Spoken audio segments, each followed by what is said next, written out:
Carola van Bemmelen is a life coach and nutritionist who worked in the food industry for many years, supermarkets and fast foods, and following a period of personal struggle with weight, tried that most diets, only that didn't find they didn't work for her, till she discovered the secret of how our hormones and a good functioning metabolism actually is the key to a healthy life.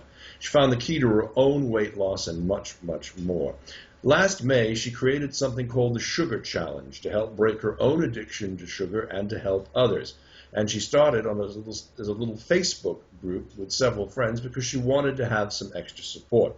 Well, the support group grew to 350 people in just 2 days. I was one of them, and now it's some 900 members and some media attention. She's realized her life purpose has finally found her, helping others discover who they really are, not just about quitting sugar. She is writing a book, 100% Sugar-Free in 30 Days, which will be in Dutch bookstores in June of 2013.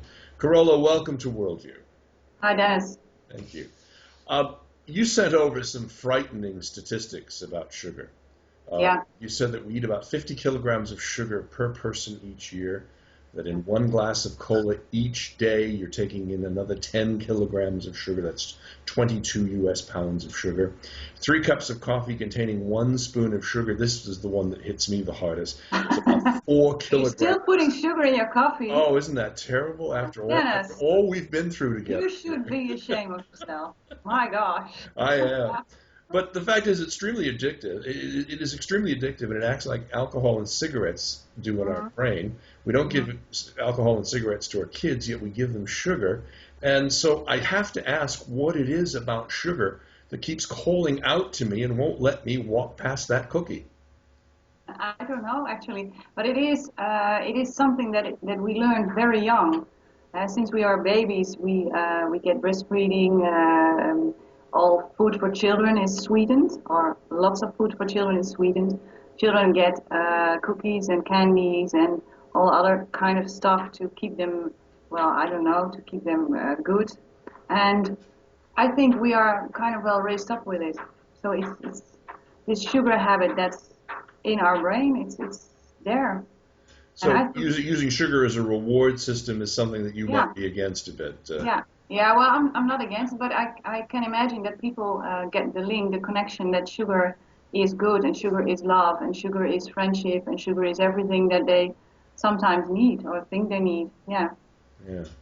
When I took that sugar challenge last year, you mentioned that sugar was in so many foods that I had no idea about. I remember us having a debate on your Facebook page about the amount of sugar in Calvé peanut butter. Yeah. And someone mentioned there was even sugar in certain meats. Where is sugar found in places that would blow our audience's mind, that they've never really thought about? I think it's in lots of things. It's in toothpaste. Sugar in toothpaste? In toothpaste, there's sugar. Oh my. Or sweeteners, and sweeteners act kind of the same like sugar. It's also in lots of meats, things that we put on our bread. It's in, well, it's in lots of things. I cannot. Well, it's in so many things that it's difficult for me to say. Well, this is surprising, that's surprising. It's in breakfast cereals. It's in bread. It's in canned cat pet feed. Oh, the pet food. There's sugar in pet foods also. Yeah. My goodness. Yeah. So, is there any way in which we can avoid it? Where are the places that, if we wanted to avoid sugar, we would look? Look on the product or look in the supermarket? I don't know. What do you mean? The ingredients? Is it? I mean, what foods? What would be the best foods if you were to offer some advice? I mean, most of our viewers. This is the first week of January. We've all made resolutions that we're going to live a much healthier lifestyle. We're all going to lose a certain amount of weight. We're all going to behave in such a way. So, if I were to do that, what advice would you give to somebody to make the most of that situation? Well, probably the best advice that I have ever heard is don't eat things that your grandmother would recognize as food, and don't eat these things that when you put them into the ground that don't grow, because if things don't grow, they will not grow in your body as well. What do you mean things? What do you mean specifically about things that won't grow if you put them in the ground? I mean canned foods. I mean packages. I mean lots and lots of candies, Yeah. those margarines Yeah. they produce, yeah, those kinds of stuff. Okay. So Well, things that animals won't eat, you don't have to eat as well. okay. You talked about a hormonal link to well-being and fitness, and I'd certainly welcome the chance after these holidays to get back into shape.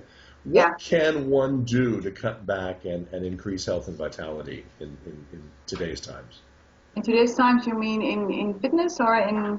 Well, just in general, I mean, there are so many fast food temptations. Yeah. There are so many instant meals that you can pop into a Yeah. microwave. There are so many things Yeah. that are designed to make your life easier. Yeah. But what do you recommend in terms of diet and getting one together? I recommend fresh food. So I recommend fresh vegetables, fresh meat. Eat as many fresh food as possible. When you go in the supermarket, I don't know how it is in England, but in our country, in the supermarket, the outer lane is the fresh lane. I always call it the fresh lane, and you can find there the fruits and vegetables and the dairy products and all those other things. That's the most safe way to walk. Yeah, stay on the outside. Don't go to the Yeah, inside stay on the outside, don't process. go in the inside. Okay, yeah, yeah, about it. Oh, And well, just go back to basic. Try cooking again. I notice that a lot of people cannot cook. They don't even know how to cook. They just use those prefab packages and they make their meal out of that and they put in some fresh vegetables and then they think, okay, I've got a decent meal. I've cooked tonight. But that is not cooking. It's just heating and putting things together, and then you have to hope that it will have some taste. So get back to cooking and try to experience, dare to experience.